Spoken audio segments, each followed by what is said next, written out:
President of Georgia, Her Excellency Salome Zurabishvili.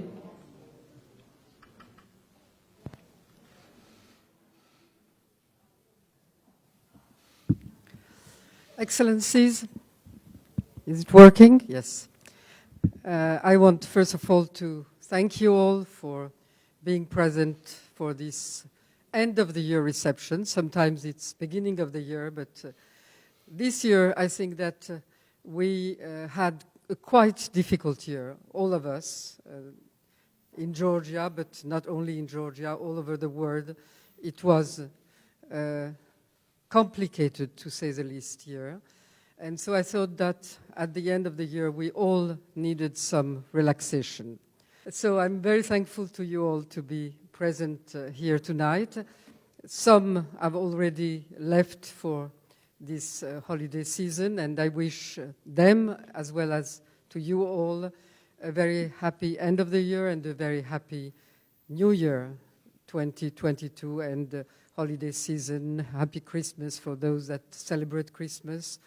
I think that, and for your families, and something that is nowadays becoming very important, it always was, but it's more than ever, health. Health for you, for your collaborators, for your families and friends, and hopefully for the whole world that will somehow get out of this pandemic in a better shape. So this year has been one of many challenges, and in a way one can say that these challenges have become common to everyone. We now have the pandemic that is a challenge for all of us that we are now submitted to. We don't know when it will end, how it will end, and although it's a challenge that concerns everyone in the different parts and the regions of the world, we have not yet managed to make the answer to this challenge a real common answer, real solidarity. We need probably more solidarity and also more sharing of the views on how to solve this extreme challenge, to do that in common, and also the way we will be able to do it is also to overcome the divisions within the society, those that are in favor of vaccines, those that are against, the different views. This is a serious issue. No, it doesn't exist.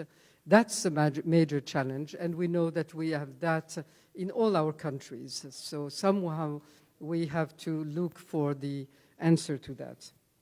In common, we have climate changes and their effects on the different countries. Poor or rich, we are all suffering of the effects of the climate changes, and we are hearing some news, scientific news about what's happening in the glaciers, and that's not good news.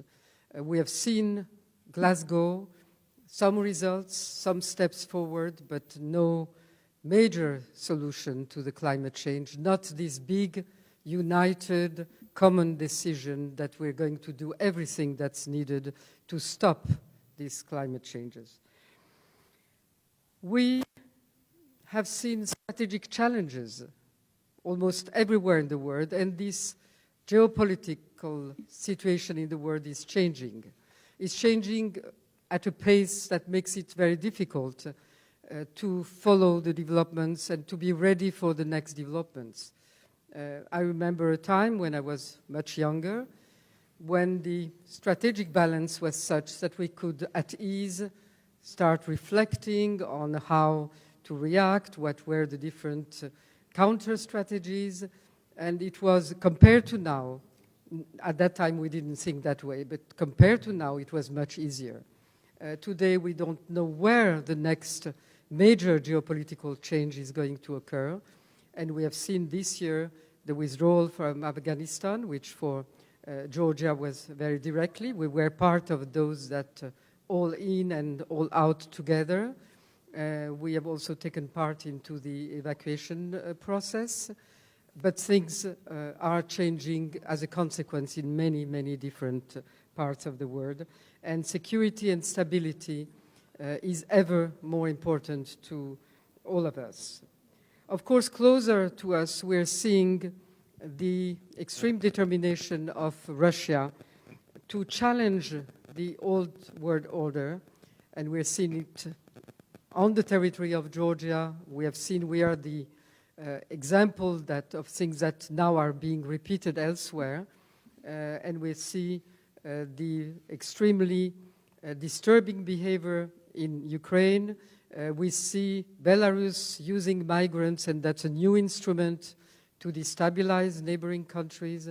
We see all these very preoccupying new tendencies on which we do not have there also a common, very determined as is the Russian challenge. And that is something also where we have to concur and find new solutions. In this challenging, we see that just yesterday, Germany has expelled 2 Russian diplomats responsible for killing a Georgian, Chechen, but very Georgian. And that is the world in which we have lived this year, and most probably in which we will continue to live next year.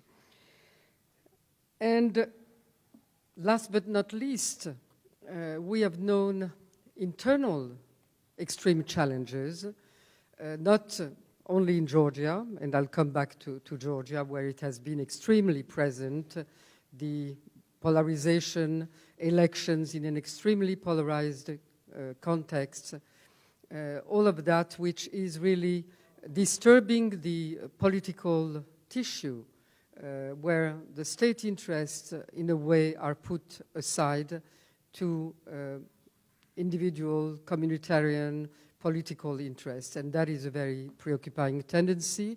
And this is a plague that has affected not only Georgia, small country, recent democracy, maybe old one at different times, but now a recent democracy.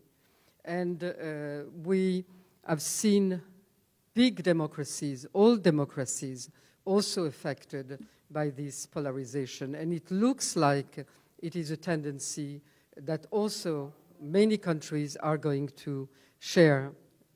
And there we have to find common solutions. And this necessity to do more, we have seen that on our path to European integration, there have been progress. The most recent summit of the Eastern Partnership has been very important. The determination of the European Union, even to enter into the political crisis of Georgia, the 3 visits of the European Union's, the President of the Council, that's something that probably we have not yet realized how important a step and how important a change it was, because that marks really a new determination of the European Union to be present and to be active. But that's not enough. We have seen that NATO has associated Georgia to the most recent events, and that is very important, but that is not enough. And we are seeing that all of that is really dependent on us to see whether we are ready, we are capable of pushing this path forward. And that is really the major challenge for the Georgian people.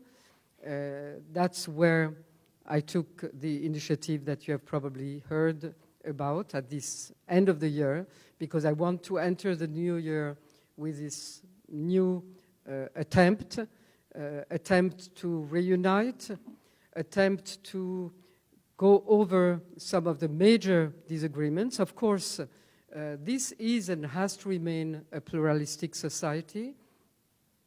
We will never think in the same way on many different issues, but what is the use of thinking differently on different issues if you cannot discuss together? Then you keep your views for yourself and you just scream, which has happened a lot recently around us. So we have to find a way to go over that and look into the disagreements, because it might be interesting to hear each other. And I think that by that we will go back to what is and has been the identity of Georgia, which was unity and tolerance. If that had not been the case, this country would not be here today, and I would not be this country's president. So I very much hope that this country is going to exist for a much longer time, that we will be able to overcome these new challenges all together. And I thank you again for being here, because if we now take this challenge in our hands, it doesn't mean that we close ourselves, and of course we will need the support of our partners as ever. Thank you very much again for being here tonight. I want now to pass and welcome, first of all, the Nuncio, and he will say a few words. Thank you very much. The word goes to Apostolic Nuncio, His Excellency, Monsignor José Avelino Betancourt. I want to take the opportunity of wishing a very happy birthday to His Eminence the Pope. Thank you.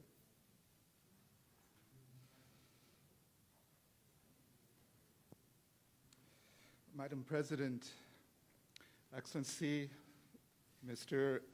Vice President and Minister of Foreign Affairs, Excellencies and dear colleagues, on behalf of the Diplomatic Corps accredited to Georgia, I would like to thank you, Madam President, for the invitation to this reception in honor of the Diplomatic Corps to celebrate the coming New Year 2022. This felicitous meeting takes place the day after you celebrated 3 years since you took office as President of Georgia. Congratulations, Madam President, for being the first woman president of this noble country. During your presidency and your many visits abroad to the states of many of my colleagues here, and including to the state that I represent, you have presented Georgia's engagement in the many fields of mutual interest. They have been occasions of exchange and enrichment, occasions of affirming Georgia's territorial integrity and its sovereignty, occasions of projecting Georgia's accomplishments and its aspirations. You have given voice to timely questions of our time, both nationally and internationally.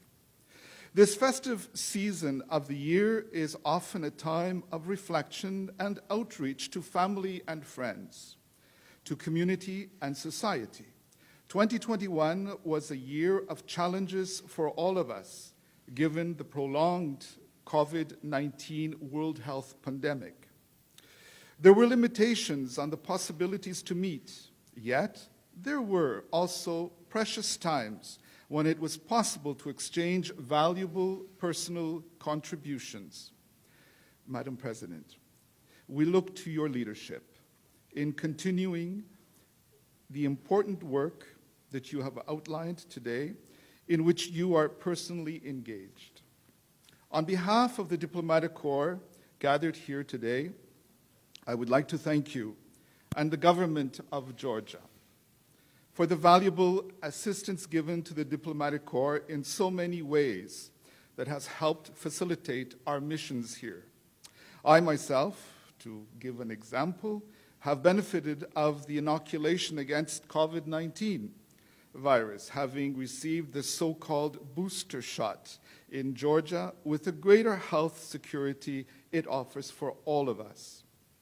Madam President, in this Diplomatic Corps before us are ambassadors and diplomats of friendly states who are personally committed to the Georgian cause and to work together on questions of mutual interest.